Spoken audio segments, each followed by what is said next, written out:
إن الحمد لله نحمده ونستعينه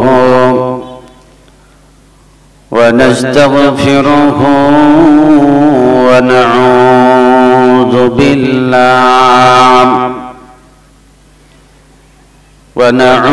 بالله من شرور أنفسنا ومن سيئات أعمالنا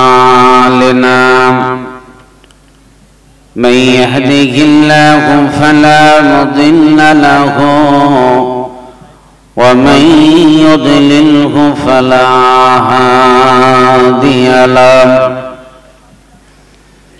وأشهد أن لا إله إلا الله وحده لا شريك له وأشهد أن سيدنا ومولانا محمدا عبده ورسوله أما بعد فإن خير الحديث كتاب الله وخير الهدي هدي محمد صلى الله عليه وسلم وشر الأمور محدثاتها وكل محدثة بدعة وكل بدعة ضلالة وكل ضلالة في النار.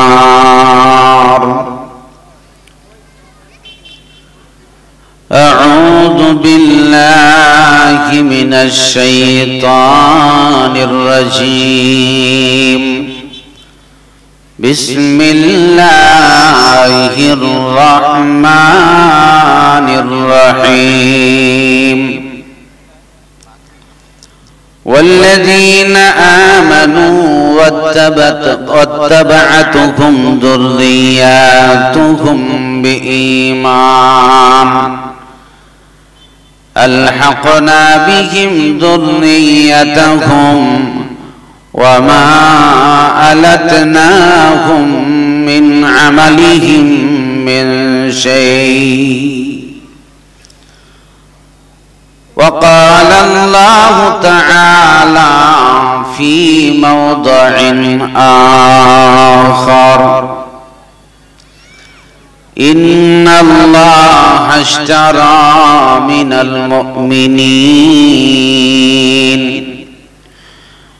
المؤمنين أنفسهم وأموالهم بأن لهم الجنة.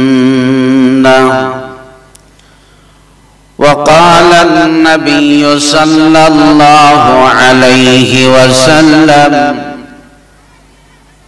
ما من مولود إلا يولد على الفطرة فأبواه يهودانه أو ينصرانه أو يمجسانه.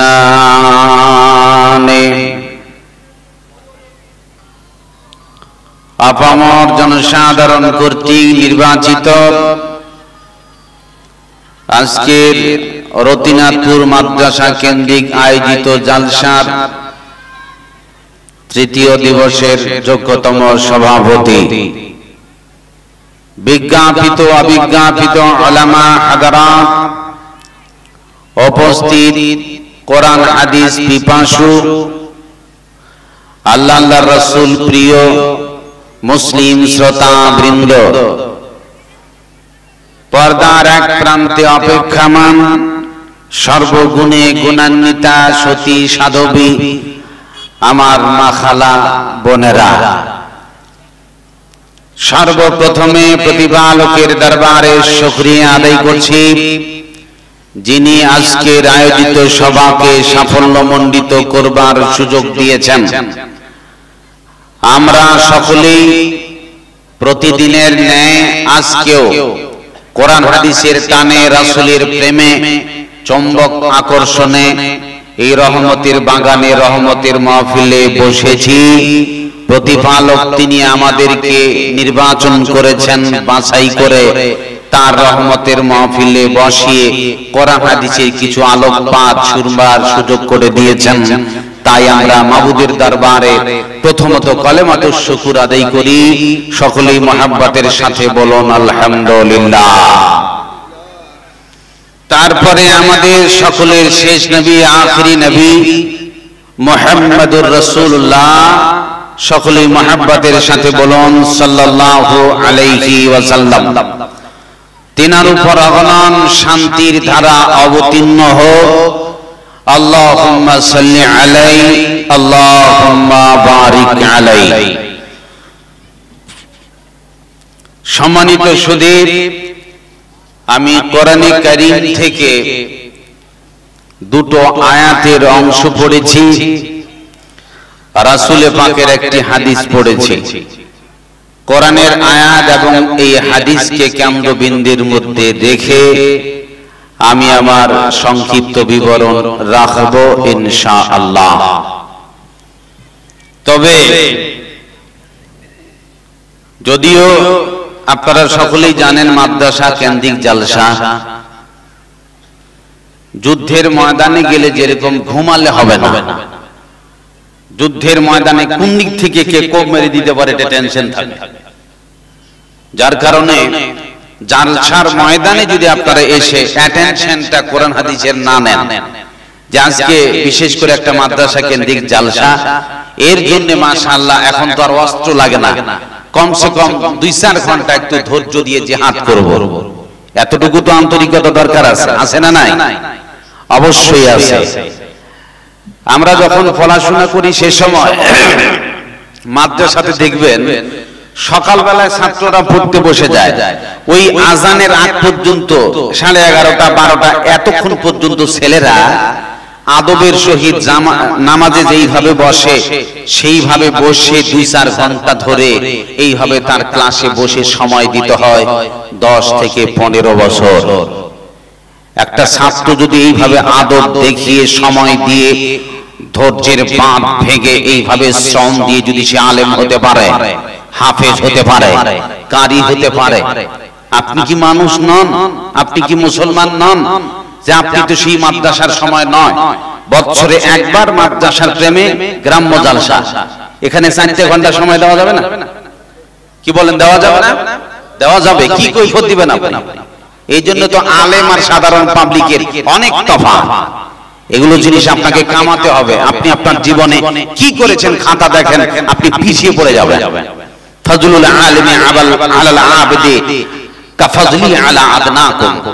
রাসূল বলছেন আলেমের ফজিলত আর সাধারণ আবেদ যারা 5 ওয়াক্ত নামাজি পরেজগার, এই দুই জনের তফাৎ রাসূল সেই সময় বলছেন আমি আর একটা সাধারণ নিম্ন শ্রেণীর লোকের মধ্যে যেমন তফাৎ, আমি আর এই সাধারণ লোকের সাথে তফাৎ বলতে গিয়ে রাসূল বুঝাতে চাইছেন আলেম আর সাধারণ আবেদের এত তফাৎ।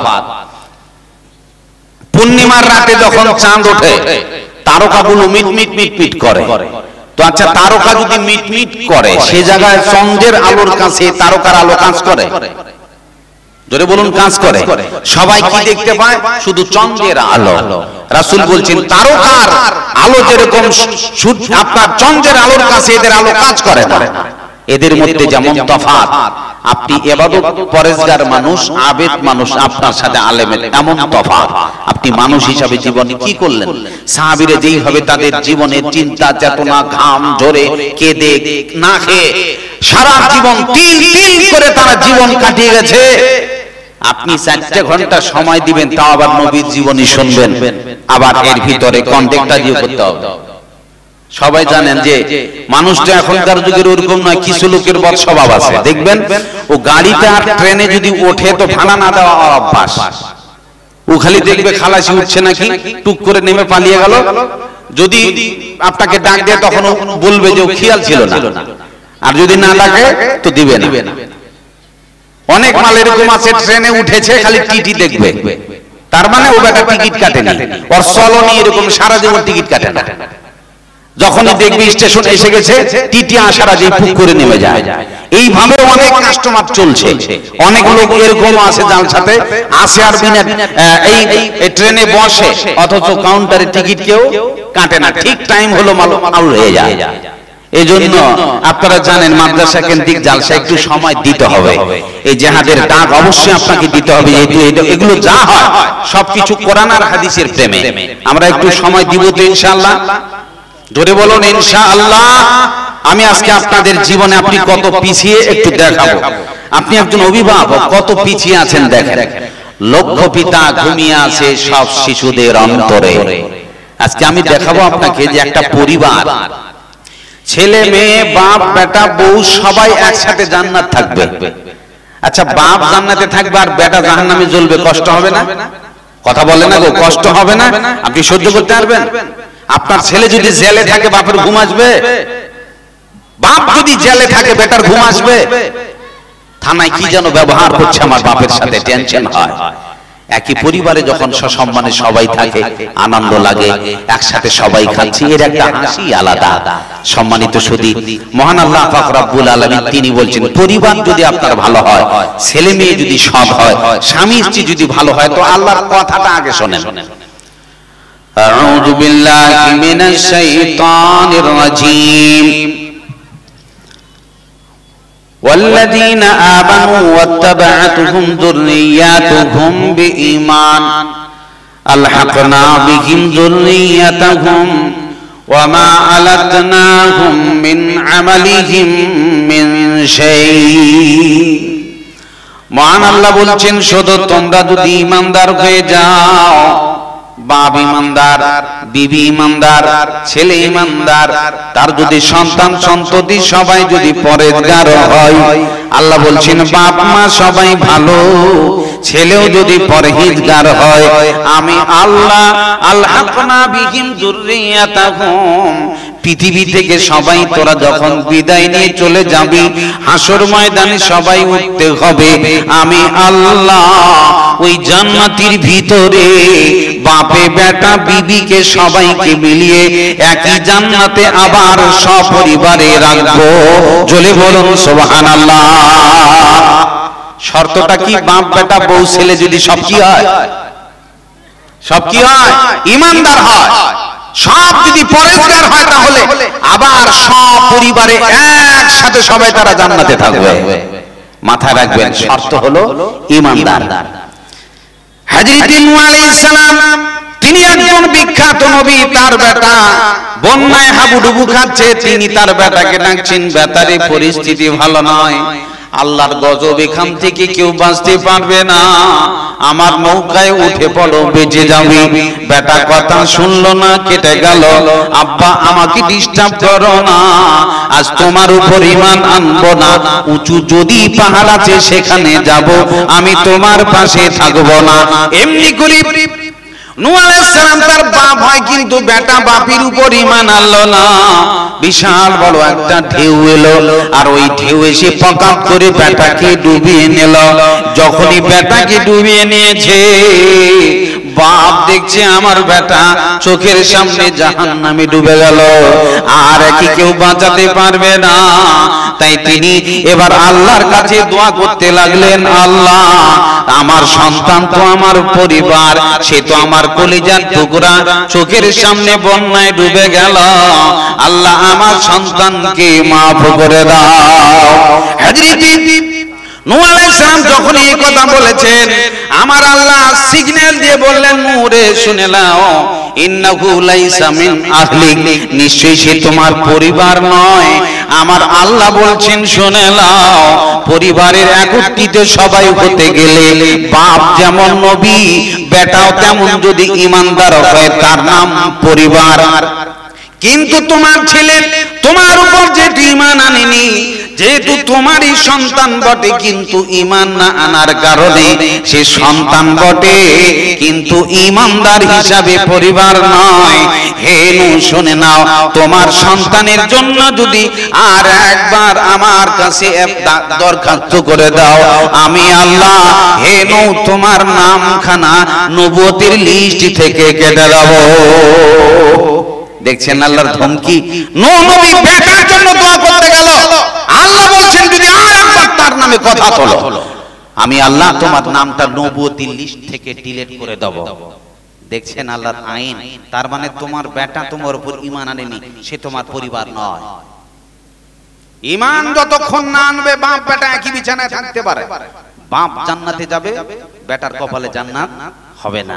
আপনারা সকলেই জানেন ফেরাউন এমন একটা সাংঘাতিক কাফের, আনা রব্বুকুমুল আলা, যার দাবি আমি সর্বোচ্চ মহান রব, অথচ তার বিবি তার স্ত্রী তার আসিয়া ঈমান এনেছে। চোখের সামনে তাকে কঠিন শাস্তি দেওয়া হলো। স্ত্রী পৃথিবী থেকে আল্লাহর আসমানে জান্নাত তাকিয়ে দেখলো, আল্লাহ তাকে নগদ জান্নাত দেখিয়ে দিলেন।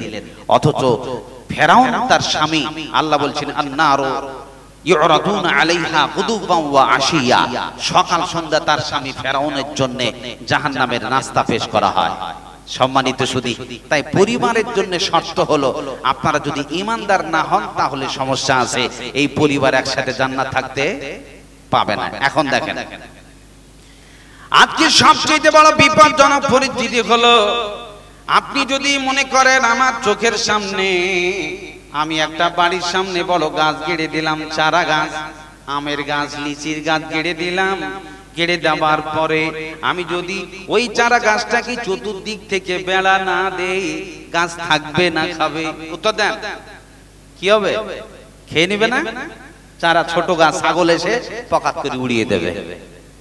তাহলে এই সুন্দর ছোট চারা গাছটাকে যদি তুমি বড় একটা মজবুত গাছ করতে চাও প্রথম বেলায়, ছোটবেলা থেকে, তার মানে সে সময় যখন তুমি গাড়বে চতুর্দিক থেকে বেড়া মেরে দাও, আর ছাগল খেতে পাবে না।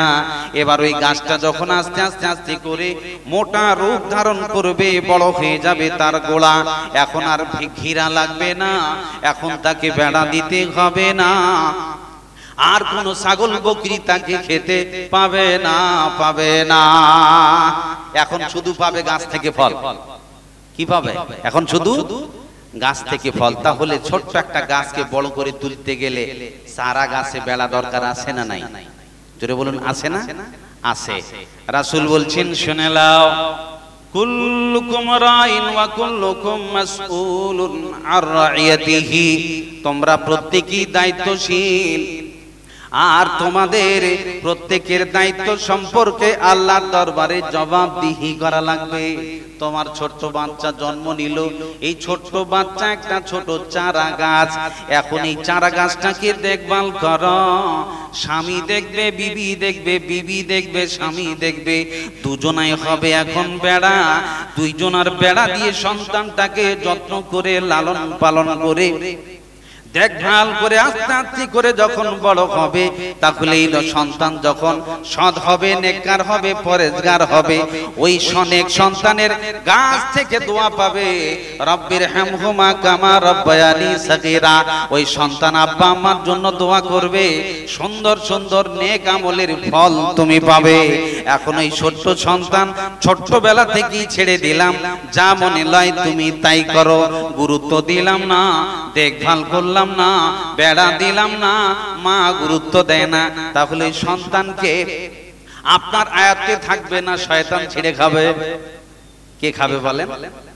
শয়তান তাকে কুরে কুরে খাবে, বিষাক্ত বানিয়ে পাগলু বানাবে, ছাঁচ দিবে আনারস মার্কা, মাথা চুল বানাইছেন এখন ৩-৪ রকমের বিট, এদিক ওদিক বিট, ডিজাইন দেখেই তো খারাপ লাগছে, ও চলে কি করে? আর ছোট্টবেলার বেড়াটা হয়েছে কি সবচেয়ে বড় আফসোস লাগে, এই যে ছোট্ট বাচ্চা জন্ম নিয়েছে, জন্ম নেওয়ার পরে হাঁটতে শিখিনি, ঢুকাই দিল মিশনে। কি বলেন, ঠিক না? সকালবেলা নিয়ে গিয়ে ঢুকাই দিল মিশনে, মিশনে ঢুকে দেওয়ার পর আবার ছুটি হবে তখন নিয়ে আসবে। এই জন্য সিস্টেমটা গোলমাল হয়ে যাবে, আপনি খেয়াল করবেন। তার মানে বউয়ের চিন্তা ভাবনা হলো বাচ্চাটাকে নিয়ে গিয়ে স্কুলে ঢুকাই দেব, ওখানে যারা শিক্ষকরা আসবো ওরা ঝামেলা করুক, আর আমি বাড়িতে মোবাইল টিপবো, সিরিয়াল দেখবো। বেটি ছেলেদের স্বভাব। এই জন্য এই বাচ্চাটার বিরক্ত সহ্য করতে না পারে স্কুলে ঢুকাই দিয়েছে। যদি আপনার ছোট্ট বাচ্চাটা ছোট্টবেলা, এই বাচ্চাদের স্বভাব হলো, আপনি স্বামী যখন দেখছেন আপনার ছেলে কারো গাছ থেকে একটা আম পাড়তে গেছে, বাপ ধরে নিয়ে আসলো, লাঠি ঠেঙ্গিয়ে দিল, থাপড়াতে লাগলো, মারতে লাগলো। আবার ওই ছেলেটাকে মা জননী দৌড়ে এসে তেল কাজল মাখিয়ে আদর করে দেবে, বাচ্চা কেঁদো না সোনামণি আমার, কেঁদো না। তার মানে এখানে দরবার প্রশাসন হলো স্বামী, আর বিবি আদর করে তেল কাজল মাখিয়ে স্কুলে পাঠিয়ে দেবে। এবার আপনি শোনেন, এই ছোট্ট বাচ্চাটি আপনি বলবেন বেটা পড়তে যা, ও দৌড়িয়ে পালিয়ে যাবে, ছোট বাচ্চা কথা শুনবে না।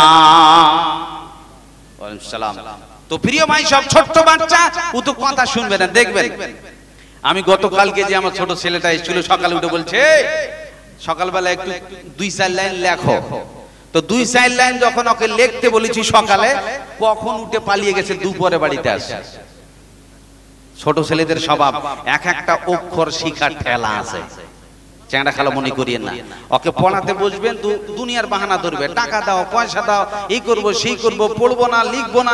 এক একটা অক্ষর শিখায় দেখেন, বুঝতে পারবেন। তার মানে হলো এই ছোট্ট বাচ্চাটি 7 বছর পর্যন্ত স্বাধীন জীবন গড়বে। এ বাপের কথা শুনবে না, মায়ের কথা শুনবে না, ও খেলতেই ভালোবাসবে, খাওয়া পছন্দ করবে না। কিন্তু যদি ওই বাচ্চাটা না খেয়ে বাইরে ঘুরিয়ে বেড়ায়, শরীর ভেঙে যাবে। মা দৌড়িয়ে এসে বাচ্চাটাকে খেতে চাইবে না, এক গাছ মুখে দেবে, আবার পালিয়ে যাবে। এইভাবে একটা ছোট্ট বাচ্চাকে নিজের জীবনে আদর নিংড়িয়ে আস্তে আস্তে বাচ্চাটাকে বড় করে তুলবে। যখন 10 বছর হলো, এখন বাচ্চা কথা শুনছে না। রাসূল বলছেন লা তারফা আনহুম আসাকা আদাবান, এখন তুমি তোমার শাসনের লাঠিটাকে উঠিয়ে নিও না। বেটা মসজিদে যাবি না কেন, লাঠির বাড়ি মেরে দাও, আঘাত করো। মাদ্রাসায় যাবি না কেন, শাসন শুরু করো। এমনি করে তুই কোরআন পড়বি না কেন, শাসন শুরু করো। 10 বছরের ভিতরে একটা ছোট্ট বাচ্চা স্বাধীন জীবন চায়, পড়তে চায় না, তবুও তাকে ধরে যতদূর পারা যায় শিখাতে হবে। কিন্তু এই বাচ্চার হাঁটতে শেখেনি, এত তাড়াতাড়ি আপনি যখন মিশনে নিয়ে ঢুকিয়ে দিলেন মোবাইল চালার সুবিধার জন্য, এখন আপনি বুড়া হয়ে গেলেন, আপনি বুড়া হয়ে গেছেন, আপনার ছেলে যুবক। এখন আপনার মতো বাপ মাকে ও ধরে নিয়ে গিয়ে ঢুকিয়ে দিল বৃদ্ধাশ্রমে, ওখানে আরাম করো, টাকা দিব মাঝে মাঝে। কারণ এই বুড়া বুড়ি বাড়িতে থাকলে অসুবিধা হচ্ছে, ডিস্টার্ব হয়, আমার ব্যবসা বাণিজ্য অসুবিধা হয়, মোবাইল চালাতে অসুবিধা হয়। বুড়া বা সবসময় বদ বদ বদ বদ বদ করে, বৃদ্ধাশ্রমে ঢুকিয়ে দিল। দুজনের পাওনাটা কিন্তু শোধ হচ্ছে। আপনি যেরকম বিরক্ত মনে করে ঢুকাই দিয়েছেন ছোটবেলায় মিশনে, আর আপনি যখন বুড়া হবে ও ঢুকাবে বৃদ্ধাশ্রমে। এই জন্য পাল্টাটা কিন্তু দুজনারই বদলা বদলি হয়ে যায়। ছোটবেলায় আপনাকে সহ্য করতে হবে, আপনি বড় বাহাদুর, আপনি হলেন বাপ, আপনি ঘিরা, আপনাকে সহ্য করতে হবে। এত আরাম কিসে? আপনি পাগল হয়ে গেছেন দুনিয়া নিয়ে, টাকা নিয়ে, কি করে কি করব, কি করে বড় হব, উন্নতি হবে, অথচ দেখা গেল বাড়িতেই আপনার বিষাক্ত সাপ তৈরি হচ্ছে। একবারও ভাবেননি যে আপনাকে সবল মারবে। দেখেন, আপনার ছোট ছেলেকে আপনি একবারও গুরুত্ব দিলেন না। আপনি দিবেন বা কি করে? আপনি যদি নিজে ভালো না হন, তাহলে বেটাকে বললে কথা শুনবে? যদি বলুন বাপ নামাজ পড়ে না, তখন বেটাকে বলছে বেটা আজান হলো রে, চল মসজিদে। এখন তো ছেলে এটা বলবে যে তুমি কেন তাহলে যাও না? তো এটাই প্রশ্ন হবে। বাবা বলে ছেলে আমার বিড়ি ধরিয়ে আন, যেতে আসতে নিভিয়ে ফেলে মার একটা টান। ছেলে বলে কেমন জিনিস ধোঁয়া বাহির হয়, গোটা একটা খেয়ে দেখি কেমন লাগে তাই। আপনি বাপ ছেলেকে বলেছেন যে বেটা বিড়িটা ধরিয়ে লিয়া ধরে, তখন ও দেখছে কি ধরনের মাল একটা দেখি তো টাইনে, যখন টাইনে দেখছে তো ব্যাস একদম ধোঁয়া বেরোচ্ছে, ধামাকা ধোঁয়া। ও টেস্টিং করতে করতে বিড়ি খেতে শিখে গেল। আপনি বলেন বিড়ি আপনি ধরাতে দিলেন, ওই জায়গাতে আপনার ছেলে বিড়ি টানছে আপনার চোখের সামনে। 10 বছরের ছেলে যদি সামনে বিড়ি খায়, আমাদেরই কপালেতে শান্তি বুঝি নাই। আপনার ছেলে বিড়ি খেতে শিখলো আপনারই জন্য। আপনি কেন তাকে বলবেন? এখন আপনি যদি বাপ বিড়ি খান, আপনার ছেলে ওখান থেকে ও সাইড থেকে আপনার একটা শালাই নিয়ে বিড়ি ধরিয়েছে, ও পারছে টানছে। এখন বাপ বলছে বেটা চড়িয়ে দাম ফেলে দাও, বিড়ি খাচ্ছিস কেন? এখন ও তো আপনাকে এটাই বলবে, তুমি তাহলে খাচ্ছ কেন? কি বলেন, বলবে না? আমাদের দেশে আছে সেই ছেলে যত, ভাবিয়া দেখিলে বড়া ভালো ছেলে হতো। সারাদিন ঘুরে ফেরে কোনো কাজ নাই, মস্তানি করে ভাবে যদি কিছু পাই। চায়ের দোকানে নয়তো কারো রাখে, সারাদিন ঘুরে ফেরে সিগারেট ফোঁকে। উস্কো খুস্কো লাল করা চুলগুলো এলোমেলো করা, শর্টকাট ফিটি ফাট চঙ্গা প্যান্ট পরা। দাঁড়িয়েই থাকে ওরা বসা বড় দায়, বসিতে গেলেই যদি প্যান্ট ফেটে যায়। নিজেকে বাঁচাতে ওরা বড় সচেতন, বিপদ আসিলে ওরা করে পলায়ন। থাকবে কারণ বসতে গেলে ফ্যাটাস হতে পারে, ফেটে যেতে পারে না জিন্সের এমন প্যান্ট এখন ছেলেপেলেরা পরছে একদম টাইট ফিটিং, 20-25 রকমের পকেট। অথচ যদি বলে 500 টাকা মাদ্রাসার জন্য দাও, তখন দেখবেন দৌড় মারবে, না পারবো না, পালিয়ে যাবে। আর ওই জিন্সের প্যান্ট নিয়ে মার দৌড়, আর পারবে না, দিতে চাইবে না। আবার ওই ছেলেটা দেখেন চুড়িহারির দোকানে চলে গেছে, যে কার সাথে মারবার লেগে গেছে, তাহলে দাম ফেলে দেবো, এটা আমাদের জলসা, আমাদের গ্রাম। কুকুরের পিঠে খেড়ি কথা বলে না, আমাদের গ্রাম আমাদের জলসা, কথা বলবি মানে মাস্তানি শেষ নেই, দাঁত ফেলে দেবো। ওই ফারাক্কার ব্রিজে 3 জনা গল্প করছে, তো হঠাৎ দিন দুপুরে কানা বলছে, আবে তারা কত? তো আচ্ছা কানা যদি দুপুরে তারা দেখে রাগ উঠবে না? তো দুপুরে তারা ওঠে, জোরে বলেন ওঠে? তো বেটা কানা কি বোঝে? তখন ও বলছে তারা কত বে? ওর পার্শ্বে আছে একটা ল্যাংড়া, ও বলছে দুপুরে তুই তারা দেখছিস বে, তোকে লাথিয়ে সোজা করে দেবো। ই বেটার পাই নাই। ওর পার্শ্বে আর একজন আছে, 3 বন্ধু, সে জনম ফকির, গোটা দিন ভিক করে 2 টাকা পায়নি বেটা।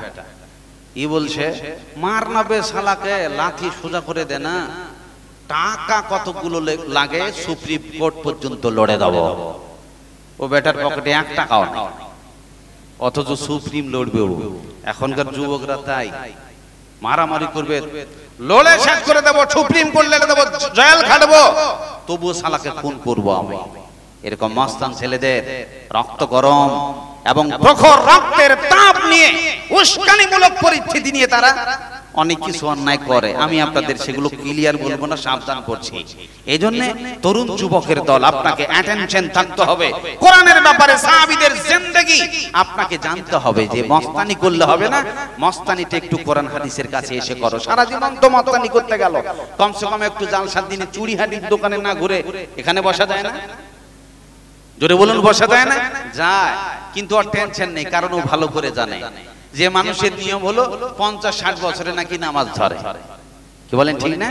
শেষ বয়সে একটু দেখে নেব, শেষ বয়সে মসজিদে ঢুকবো, আল্লাহ আল্লাহ করবো, ব্যাস কথা শেষ, খাতাও শেষ, টেনশন আর নাই। এই জন্য নগদ কাজটা যা গুনাহ লাগে তারা সব করে নেয়, তার পরকালীন কোনো টেনশন। দেখেন আপনার সন্তান খারাপ হলো, দোষী হলেন আপনি। মা বোনরা, ভালো সন্তান পেতে গেলে একটু শ্রম দিতে হয়, কষ্ট করতে হয়, নিজের সতীত্বের পাহারা দিতে হয়। মা বোন কান লাগান, তরুণ যুবকের দল, আমার মা বোনরা ভালো করে জেনে রাখবেন, রাস্তাঘাটে বর্তমান যুগে জেনা ব্যভিচার যেইভাবে বেড়েছে, জেনে রাখবেন ভালো করে। বিশেষ করে আমার মা বোনরা, আপনার যদি এই পেটটা যদি অন্য জন দেখে ফেলে, তাহলে এরকম নোংরা জায়গা থেকে ভালো সন্তানের আশা করা যায় না। জেনে রাখবেন, একটা ভাতের ডেগে, একটা ডেকচিতে যদি 2-4 ফোঁটা যদি কেরোসিন ফেলে দেওয়া হয়, সব গন্ধ করবে না? গন্ধ করবে না? তার মানে যেখান থেকে বিস্কুট তৈরি হয়, রুটি তৈরি হয়, ওই মেশিনটার যেখান থেকে আটা ফেলা হয়, ময়দা দেওয়া হয়, ওই জায়গাটাতে যদি কেরোসিন দেওয়া হয়, সব বিস্কুট গন্ধ করবে না? গন্ধ করবে না, করবে না? মা বোনরা, আল্লাহ পাক আপনার এই পেটটা একটা ট্যাঙ্ক বানিয়েছেন, একটা কোম্পানি, এখান থেকে মানব তৈরি হয়, মানব মেশিন তৈরি হয়। আর এই মেশিনে যদি নোংরা পুরুষের যদি কেরোসিন পড়ে যায়, নেক্সট সন্তানের আশা করা যায়? জোরে বলুন, যায় না? জেনে রাখবেন, বিবাহ বাড়িতে দেখবেন খাবার জন্য প্লাস্টিকের থালা ব্যবহার হয়, কি বলেন, হয় না? প্লাস্টিকের থালা দেয় না, দেয় না, আমার দেন, দেয় না, দেয় না, প্লাস্টিকের থালা দেয়। কিন্তু আপনার বাড়িতে কি আপনি প্লাস্টিকের থালাতে খান নাকি বলেন? কথা বলে না, বুঝতে পারেননি? উদাহরণ দিচ্ছি, বাড়িতে প্লাস্টিকের থালা খান না, বাড়িতে স্টিল আছে, কাঁসা আছে, মেলা ভ্যারাইটি রকমের দামি দামি বাসন আছে। আপনার বাড়ির ভিতরে আপনি যে বাসনে খান, ওই বাসনটা খাওয়ার পরে আবার ধুয়ে পরিষ্কার করে রেখে দেয়, দেয় না, দেয় না? অবশ্যই দেয়। আবার খায়, আবার ধুয়ে যত্ন করে আবার তাকে রেখে দেওয়া হলো। ওই জায়গাতে বিবাহে যে পাত্র, যেই পাতাখানা দেওয়া হয়, ওই পাতাখানা খায় আবার তাকে ফেলে দেয়। তার মানে হলো এই পাতার পরিস্থিতি এমন, ওটা ধুয়ে রাখার মতো নয়। ওখানে খাবে, আবার ফেলে দেবে, আবার ছুঁড়ে দেবে, বন্ধ। ঠিক তেমনি করে আমার মা, খালা, বোনরা শুনে রাখবেন, আপনার জীবনের সবচাইতে বড় আমানত আপনার স্বামী। জেনে রাখবেন আমার যুবক ভাইয়েরা, আমার বাবাজিরা, আপনার জীবনের সবচাইতে দামি বাসন হলো আপনার স্ত্রী। ওরে জেনে রাখবেন মা বোন, যদি স্বামী তার স্ত্রীকে ব্যবহার করে নেয়, আবার ওই স্ত্রীর জন্য যা খাবার প্রয়োজন লাগে, বাসন লাগে, খাবার লাগে, পোশাক লাগে, টাকা পয়সা লাগে, কসমেটিক লাগে, সব আবার স্বামী দিয়ে দেয়। তার মানে হলো স্ত্রী হলো বাড়ির বাসন, ব্যবহার করে আবার তাকে যত্ন করে ভালোবাসা দেয়, আবার রাগ হয় ভালোবাসা দেয়। এইভাবে দাম্পত্য জীবন চলে। কিন্তু আমার যুবতী বোন, রাস্তায় ঘুরিয়ে বেড়িয়ে তুমি যদি কোনো অবৈধ সম্পর্কে লিপ্ত হও, তাহলে জেনে রাখবে তুমি এমন একজন নারী, তোমার স্বামী ব্যতি রেখে অন্য পুরুষের সাথে যদি সম্পর্ক করো, তাহলে ওই পুরুষের কাছে তুমি প্লাস্টিকের বাসন, তোমাকে ব্যবহার করে রাস্তায় ছুঁড়ে ফেলে মেরে দেবে। আর কোনোদিন তুমি ওই ছেলের স্বামী হতে পারবে না, পারবে না, পারবে না।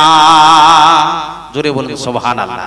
এজন্য খবরদার, অপর পুরুষের সাথে অবৈধ সম্পর্ক লিপ্ত হলে তোমাকে এইভাবে প্লাস্টিকের বাসনের মতো ফেলে দেবে, ও তোমাকে বিবাহ করবে না। এজন্য মা বোন, আপনার সতীত্বের দায়িত্ব আপনার হাতে। আপনি জেনে রাখবেন, ছোট্টবেলা থেকে কচি শিশু, কচি বাচ্চা, আস্তে আস্তে আস্তে আস্তে করে তাকে বড় করে তোলা হলো। 18 বছর বয়স হলো, সরকারি আইনে এখন তুমি তাকে বিবাহ দিতে পারবে। এই ছোট্ট মেয়েটিকে আব্বা আম্মা বেড়া দিয়ে, ঘিরা দিয়ে তাকে আস্তে আস্তে করে বড় করে তুলবে। ওরে আমার বাবা জীবনটা, ওরে আমার মা খালারা, এরকম তোমার এই কন্যাকে খবরদার স্বাধীন আকাশের নিচে জমিনের উপর ছেড়ে দেবে না। কারণ জেনে রাখবে, রাস্তাঘাটে ঘুরছে হিংস্র প্রাণ, যাদের মনুষ্যত্ব নেই, তোমার মেয়েটির সাথে কুকর্ম করে লিপ্ত হবে। এই মেয়েটাকে বেড়ার মতো দেখে 18 বছর পর্যন্ত, তার বিবাহ বয়োজ্যেষ্ঠ বয়স পর্যন্ত, তার বৈবাহিক জীবন পর্যন্ত সযত্নে পাহারা দেবার নাম হলো পিতামাতা। যদি আপনি ছেড়ে দেন, তাহলে দেখবেন ইবলিশ ঠোকর মেরে দেবে। তাহলে পিতামাতার সন্তানকে দেখভালের দায়িত্ব নাই? হযরত আয়েশা সিদ্দিকা তিনি একটা হাদিস বলছেন, বিশ্বনবী সফর থেকে ফিরে আসতে আসতে সব সাহাবীরা জমাট বেঁধে আছে। এমন সময়তে আয়েশা সিদ্দিকার গলার হারখানা হারিয়ে গেল। এমনি করে হারিয়ে যাওয়া গলার হার সব সাহাবীরা চতুর্দিক থেকে খুঁজতে লেগেছে, হার খুঁজে পাওয়া যাচ্ছে না। এমনি করে খুঁজতে খুঁজতে খুঁজতে খুঁজতে আসরের নামাজের টাইম হয়ে গেল। সাহাবীরা রেগে গেল, এখানে এমন একটা জায়গায় আমরা ফেঁসে গেছি, যে জায়গাতে টিউবওয়েল নেই, মাট্টু নেই, কোনো পুকুর নেই, পানি নাই। এরকম জায়গাতে আমরা নামাজ পড়বো কি করে? ঘটনাটা আয়েশার কারণেই ঘটে গেল। বিশ্বনবী সাল্লাল্লাহু আলাইহি ওয়াসাল্লামের স্ত্রী আয়েশা সিদ্দিকা গলার হার হারিয়ে যাওয়ার কারণে, আয়েশার বাবার নাম হলো আবু বকর সিদ্দিক। এমনি করে কয়েকজন সাহাবী আবু বকর তার বাপের কাছে বিচার নালিশ জানালো, আপনার মেয়ের কারণে আজকে আমরা এখানে ফেসে গেলাম, এমন জায়গায় হারিয়ে ফেলেছে আয়েশা, খুঁজে পাচ্ছি না, নামাজের টাইম হয়েছে, আমরা ওযু করব পানিও পাচ্ছি না, আমরা সমস্যায় পড়ে গেলাম। এমনি এই কথা শোনার সাথে সাথে আবু বকর সিদ্দিক এমন বেগে রেগে গেলেন, সেই সময় আয়েশা সিদ্দিকা বসে আছেন, আর বিশ্ব নবী মুহাম্মদুর রাসূলুল্লাহ, সকলে মুহাব্বতের সাথে বলুন সাল্লাল্লাহু আলাইহি ওয়াসাল্লাম, আওয়াজ দিয়ে বলেন সাল্লাল্লাহু আলাইহি ওয়াসাল্লাম, তিনি আয়েশার উরুতে মাথা দিয়ে আরাম করছেন। সুবহানাল্লাহি ওয়া বিহামদিহি, হযরত আয়েশা সিদ্দিকা বসে আছেন, বিশ্ব নবী মুহাম্মদুর রাসূলুল্লাহ আয়েশার উরুতে মাথা দিয়ে বিশ্রাম নিচ্ছেন, আর আবু বকর সিদ্দিক বাঘের গর্জনে ছুটে আসে বেটির কাছে। বেটির কাছে আসার পরে এমন জোর করে একটা কিল মারলেন, সে তো সাধারণ মেয়ে নয়, গোটা বিশ্বের শ্রেষ্ঠ মহিলা, রাসূলের প্রিয় স্ত্রী আয়েশা সিদ্দিকা। এমনি করে আয়েশা নিজেই বলছেন, আমার আব্বা সেদিন আমাকে এমন জোরে একটা কিল মেরেছে, রাসূল যদি আমার উরুতে যদি মাথা না দিয়ে থাকতেন, আমি আয়েশা আমার আব্বার কিলে ছিটকে দূরে চলে যেতাম। জোরে বলেন সুবহানাল্লাহ। আয়েশা কি অন্য ছেলের সাথে গল্প করছিল এই জন্য মারছে? আয়েশা কি অন্য মেয়ের সাথে, অন্য ছেলের সাথে গল্প করছে, ঘুরে বেড়াচ্ছে ঢং ঢং করে, এই জন্য কি বাপ শাসন করলো? না, একটু মিস্টেক, গলার হার কিভাবে খুলে পড়ে গেছে, সাহাবীরা ঝামেলায় পড়েছে তোমার কারণে। দেখছেন বাপ বেটির উপর শাসন, আপনার মেয়ে তো ঢং ঢং করে ঘুরছে, কোনো টেনশনই নেই। কি হলো না হলো, কোথায় গেল, বলো স্মার্টফোন হাতে দিয়েছেন, কোথায় ফোন করছে, 24 ঘন্টা ব্যস্ত। আপনি বলেন দেখি, ছোট ছোট বেলাতেই যদি আপনার ক্ষীরাটা নষ্ট হয়ে যায়, মেয়েটা বিষাক্ত হবে। এখন বিষাক্ত হলে হাজারো ওকে বুঝান, আপনি তাকে বুঝাতে পারবেন না। দেখবেন বিষাক্ত সাপ যখন দংশন করে, আর ওই সাপের বিষের জ্বালা যখন শুরু হয়ে যায়, লবণাক্ত মুখে দেন, লবণ বোঝা যাবে না, ঝাল বোঝা যাবে না, যা খাবার দেন সবগুলো পানি পানি লাগবে, কারণ বীজ উঠে গেলে সব পানি পানি লাগে, স্বাদ থাকে না। বন্দরে আমার আল্লাহ বলছেন, ইন্না শাইতানা লিল ইনসানি আদুউম মুবিন, নিশ্চয়ই শয়তান মানুষের প্রকাশ্য দুশমন। এই ইবলিস নামক বিষাক্ত সাপ যদি আপনার কন্যা সন্তান, আপনার ছোট বাচ্চার বিবেকে ঠোকর মেরে দেয়, তাহলে সর্বপ্রথম তার ঈমানের স্বাদ নষ্ট হয়ে যায়। ওকে আপনি বুঝাবেন, ব্যাটারি কোরআন পড়, বলবে আমি পড়তে পারবো না, সারা দিন ঘাম ঝরাবে, মেনে নেবে, কিন্তু তাকে মসজিদে মাদ্রাসাতে নিয়ে যেতে পারবে না, পারবে না, পারবে না। কামড় খেয়েছে কার? বিষাক্ত ইবলিসের কামড় খেয়েছে। এই জন্য আপনার সন্তান জর্জরিত হয়ে গেছে, কারণ তার স্বাদই যদি নাই, স্বাদ না থাকলে মজা লাগবে? জ্বর হলে সবই তিতা তিতা লাগে, তো সব যদি তিতা তিতা লাগে, তাহলে ভাত মাছ মাংস যা দেন সবই অরুচি, সবই স্বাদ বুঝা যায় না, কারণ তার জিহ্বার স্বাদই নাই। সুবহানাল্লাহি ওয়া বিহামদিহি। দেখেন ভালো করে, কান লাগান। এই জন্য যদি ইবলিসের কামড় খায় আপনার সন্তান, সর্বপ্রথম তার ঈমানের স্বাদ নষ্ট হবে। ব্যাটারে আয়, জালসা চলছে, জীবনী বক্তা হবে, এমনি করে দূর দূরান্ত থেকে আলেম এসেছে, ওটা কালকে পাওয়া যাবে না। ব্যাটারে শুনে রাখ, যেমন আজকে প্যান্ডেল আছে, কাল ভাঙা ভাঙি শুরু হবে, ঠিক তেমনি করে এই পৃথিবী যখন ভাঙা ভাঙি শুরু হবে, পরকালের প্যান্ডেল চালু হবে। আর ওই প্যান্ডেলে কেউ যাব না বললে চলবে না, মাইকিং করা লাগবে না, পোস্টার দেওয়া লাগবে না। আল্লাহ বলছেন, ওয়াহাশরুন আলাইনা ইয়াসির, আমার কাছে সকলকে একত্রিত করা খুবই সহজ কাজ। আমি সবাইকে এক জায়গায় করব, সব কলাকে ফিলিস্তিনের মাটিতে জমা করে দেব, সেখানে বিচারের পার্লামেন্ট হবে। ওরে দেখ, পুলিশ লাগবে না, সিআইডি লাগবে না, সিভিক থাকবে না, দারগা বাবু থাকবে না, রেপ থাকবে না, বিএসএফ লাগবে না। আল্লাহ বলছেন কাউকে লাগবে না, পূর্ব দিক থেকে আগুন উঠবে, আর ওই পূর্ব দিকের আগুন আপনাকে এমন ভাবে পিটাবে, পুলিশ বাপ বলে দৌড়াবে। আপনি যাবেন কোথায়? আল্লাহর নীলা খেলা, আল্লাহর কুদরত ধরায় মুশকিল, আল্লাহর কারিশমা, আল্লাহর ক্ষমতার সাথে মস্তানি কিসে? কতদিন আর চলবে মস্তানি? খুব সাবধান। ছোট্ট একটা আবার উদাহরণ দিচ্ছি আপনাদের কাছে, ভালো করে কান লাগাবেন। দেখবেন এই যে মাটির বাসন বানায়, এদেরকে কুমার বলে। কুমার বলে তো, কুমার। তো কুমার যখন মাটির বাসন বানায়, তো তার পদক্ষেপ নিয়ে আগে চিন্তা ভাবনা নিতে হবে। কি করতে হবে? কুমার যদি মনে করে আমি এটাকে ভাতের হাঁড়ি বানাবো, এটাকে মদের ঠিলা বানাবো, এটাকে ছোট্ট একটা গিলাস বানাবো, কুমার যা বানাবে তুমি আগেই সিদ্ধান্ত নিয়ে নাও কি বানাবে। কাদা অবস্থাতেই তুমি তাকে ভেবে নাও। তোমার বাবা, তোমার ভাবার চিন্তা ভাবনা এখন যখন কাদা থাকবে, তখন তুমি তোমার ওই কাঁচা কাদা অবস্থাতে চিন্তা ভাবনা করো তাকে তুমি কি বানাবে। এবার যখন কাঁচা কাদা অবস্থাতে আপনি একটা ভাতের হাঁড়ি বানালেন, তরকারির একটা হাঁড়ি বানা হলো, আবার এই হাঁড়িগুলো বানার পরে রোদে তাকে শুকাতে দেওয়া হয়, এরপরে আবার তাকে আগুনে পোড়ানো হলো। আগুনে পোড়ার পরে এবার মজবুত হয়ে গেল, আর তুমি তাকে পাল্টাতে চাইলে হবে না, হবে না। এখন তুমি যদি তাকে পাল্টাতে চাও, ভেঙে যাবে, মটাট করে ভেঙে চলে যাবে। তার মানে রোদে পুড়ার পরে, আগুনে তাপ দেওয়ার পরে আর তাকে পাল্টানো যাবে না, যাবে না, যাবে না।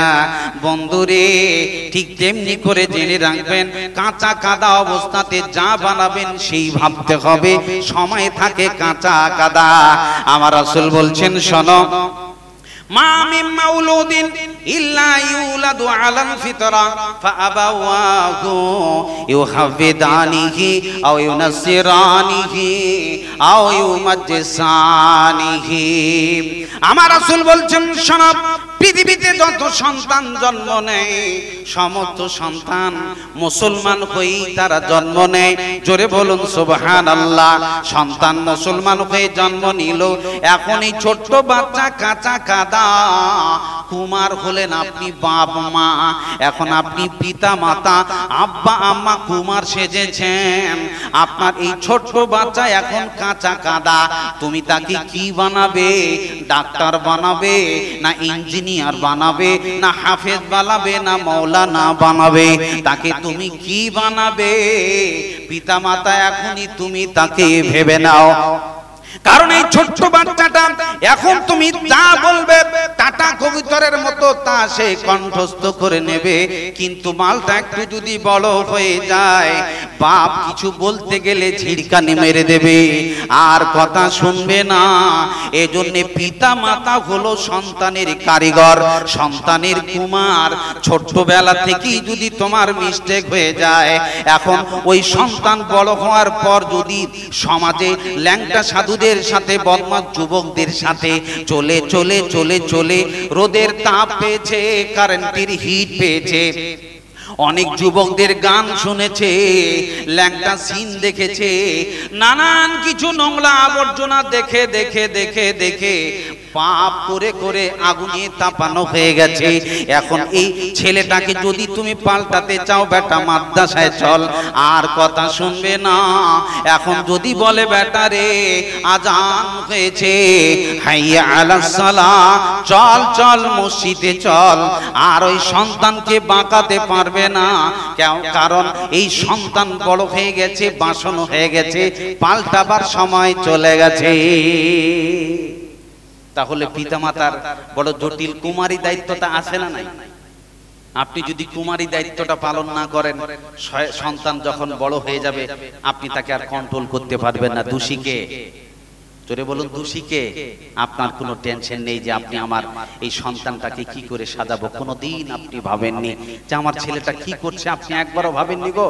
আচ্ছা, আপনার ছোট্ট ছেলে দেখছেন 2-4টা মশা, এমনি যদি খোলামেলায় যদি তাকে ঘুমিয়ে দেন, 2-4টা মশা ডিস্টার্ব করলে বাম্মা ঠিক থাকে? কথা বলে না গো, ঠিক থাকে? কি করে? সুন্দর করে একটা মশারি টাঙিয়ে দাও হলো। কারণ হলো ছোট্ট বাচ্চা, মশারি টাঙিয়ে দাও, একটা মশা ডিস্টার্ব করলে রোগ হতে পারে, ম্যালেরিয়া হতে পারে, নানান রোগ তাকে ধরে নিতে পারে। বাচ্চাটাকে যত্ন করবার জন্য মশারি টাঙিয়ে দেওয়া হলো। এমনি করে ঠান্ডার সিজনে বাপ ভ্যান চালিয়ে চালিয়ে বড় কষ্ট করে 2-5 টাকা করে কামাই করছে। দেখছে আমার ছোট বেটা স্কুলে পড়ে, মাদ্রাসায় পড়ে, বড় কষ্ট করে তার জন্য ঠান্ডার একটা কোট বা কম্বল কিনে দিল। যে বাপ একটা চাদর পরে আছে দীর্ঘ 10 বছর ধরে, বাপের নিজের কাপড় এখনো পাল্টে নাই, কিন্তু ওই বাপ নিজের সন্তানের কাপড় মাসে মাসে পাল্টিয়ে দেয়।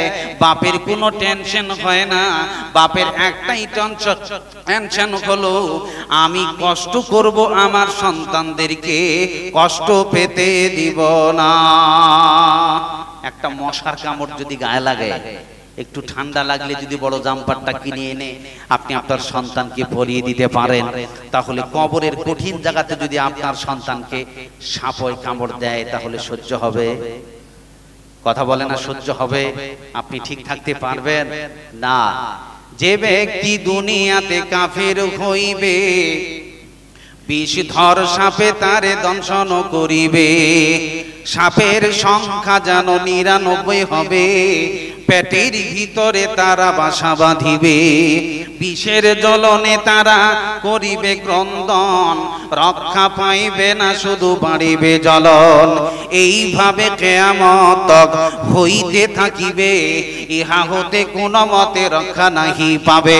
এক একটি সাপের বিষ এমনই যন্ত্রণা, পবিত্র হাদিসে নবী দিয়েছেন বর্ণনা। এক একটি সাপ পৃথিবীতে যদি নিঃশ্বাস ছাড়িত, তামাম পৃথিবী পুড়ে ছাই হয়ে যেত। লতা পাতা গাছপালা কিছু রইত না, শাকসবজি খাদ্যদ্রব্য কিছুই গজাত না। জোরে বলেন সুবহানাল্লাহ, জোরে আওয়াজ দিয়ে বলুন সুবহানাল্লাহ। এই কঠিন কবরে যদি আপনার সন্তান ফেসে যায়, সহ্য করতে পারবেন? সহ্য করতে পারবেন? এত বড় সাপের বিষ, যেখানে পৃথিবীতে যদি খালি একটু ফস করে দেয়, আবাদ বন্ধ হয়ে যাবে, ব্যবসা বন্ধ, বিজনেস বন্ধ, খাওয়া বন্ধ, রুজি বন্ধ, ধান বন্ধ, গম বন্ধ, অসহায়। এগুলো আপনাকে ঠোকর দেবে কবরে। দেখতে তো পাওয়া যায় না, না দেখলে তো বিশ্বাসও গাড়া হয় না। পরকালীন জিনিস তো দেখা সম্ভব নয়। আচ্ছা, আমরা নামাজ রোজা করি, নেকি দেখতে পাওয়া যায়? দোকানে, জিলিপির দোকানে যান, এখনই যান, যাই বলেন যাই হোক আমি তো 5 ওয়াক্ত নামাজি, আমি বক্তা এসেছি গো মুর্শিদাবাদ থেকে, তো এক কাজ করেন ভাই, 1 কেজি জিলিপিগুলো আমাকে দেন, আমি নামাজি মানুষ, আপনাকে 80 টাকা কেজি যদি হয়তো 200 টাকা তো দিয়ে দেবো ইনশাআল্লাহ। আমার 200 টাকার নেকি নিয়ে নেন। জিলিপিওয়ালা দিবে, ধরে বলেন দিবার সব কটা জিলিপি বিক্রি, যার সাথে লোকই থাকবে, যে ওখানে পরকালীন মাল দিয়ে মাল বিক্রি হচ্ছে। কি বলেন, থাকবে? তার মানে জিলিপির দোকানে গেলে মাল দিবে না, নেকি দিয়ে দিবে না, কারণ এই নেকির নোটটা পরকালে। কি বলেন, ঠিক না? এটা চলবে না। এখানে মাল নিতে গেলে নগদ টাকা লাগবে, কিন্তু পরকালে যখন বিপদে পড়ে যাবেন, আল্লাহর কাছে বাঁচার জন্য বলবেন, আল্লাহ পৃথিবীতে গোটা পৃথিবী সমান সোনা দিয়ে দেব, আল্লাহ আমার ছেলে মেয়ে পরিবার সন্তান সব দিয়ে দেব, আল্লাহ এই কঠিন জাহান্নামের শাস্তি থেকে মুক্তি দাও, আমাকে কঠিন শাস্তি থেকে মুক্তি দাও। আমার আল্লাহ বলবেন, বান্দারে শোন, এটা পরকাল, এখানকার ব্যাংকিং ব্যবস্থা আলাদা, এখানকার নোটের সিস্টেম আলাদা। পৃথিবীর নোট এই হাসর ময়দানে চলবে না, তুমি পরকালীন নোটগুলো বের করে আমাকে দাও, বিশ্ব নবীর কাছে যাও আর হাউজে কাউসারের পানি খেলাও। তার মানে হলো পরকালের বিপদ থেকে বাঁচতে গেলে পৃথিবীতে ইনকাম করা গায়েবী নেকি দেখাতে হবে। জোরে বলো নারে তাকবীর।